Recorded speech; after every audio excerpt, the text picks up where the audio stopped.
Home inspections, the good, the bad, and the ugly. How do you find a home inspector? What should you look for in a home inspector? Now, I know a few of these things I'm going to say may kind of touch some nerves of some of the home inspectors, but basically I want to tell you like it is. So I kind of have these grouped up a little satirically, but into 3 categories.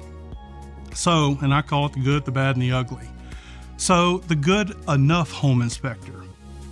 So the good enough home inspector is going to come in, they're fairly quick, and they just kind of do a surface look. And we have a couple of good enough home inspectors out there. They just sometimes don't take all of the time and attention they need to look at every detail of the home. The CYA home inspector. So the CYA home inspector is like everything. They're going to find just about everything, but they don't give a whole lot of context to what they find. They're just going to say, hey, make sure you have a heat and air guy come take a look at it. Make sure you have an electrician come out and take a look at it. Here's the problem. Have these other people come take a look at it. Well, if they give more context or willing to give more context, that will allow my customer to make a better decision if they want to bring someone out to take a look at it or not. Sometimes they can give enough context where they say, okay, well, I'm satisfied with your explanation.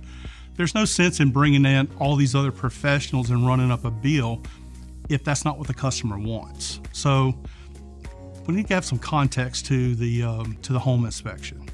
I know everything home inspector.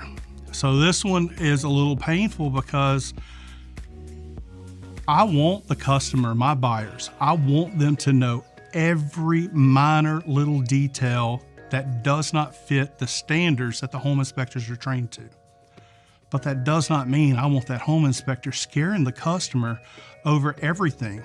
It is true that just about every home inspection, there's going to be numerous deficiencies that are found. It's to be expected. Even in new construction, you're going to find deficiencies in a home inspection, in which I do recommend home inspections for new construction.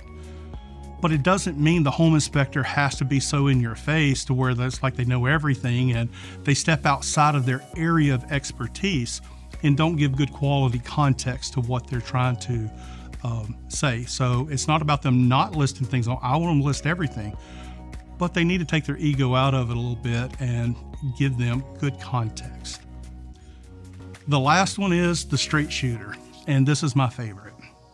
For my customers, I want them to know every deficiency that's there, but I also want that home inspector to give good context to that deficiency so the homeowner then or the buyer can actually make a decision based on all of the information. Now, ultimately, as your real estate agent, I'm going to give you advice on the things I feel that you need to focus on, but I want you to hear everything. I want you to know if the temperature drop in the front of the house is different from the temperature drop in the back of the house. It's Louisiana. We have very long, hot summers, and I want you to be comfortable in your home. I also want to make sure you have a great roof inspection, that they're able to really identify things. You know, the roof is probably one of the most expensive components on a house. I want you to know every little detail. Now, just because we know all these details, it doesn't mean the seller's going to fix any of this stuff. It gives us opportunity to try to renegotiate with them. But I want that home inspector is going to take the time to go through that home and look for any deficiencies that they can find, and then give good cause and reason for why they put it in there. And then, is that appropriate for the age of the home or is it not? I want the buyer of the property to have all the information so that they can make the best decision for themselves, with the home inspector being thorough, taking their ego out of it, and just giving good quality information. Hey guys, if you enjoyed this video, I'd like to encourage you to hit that like button and subscribe to our channel.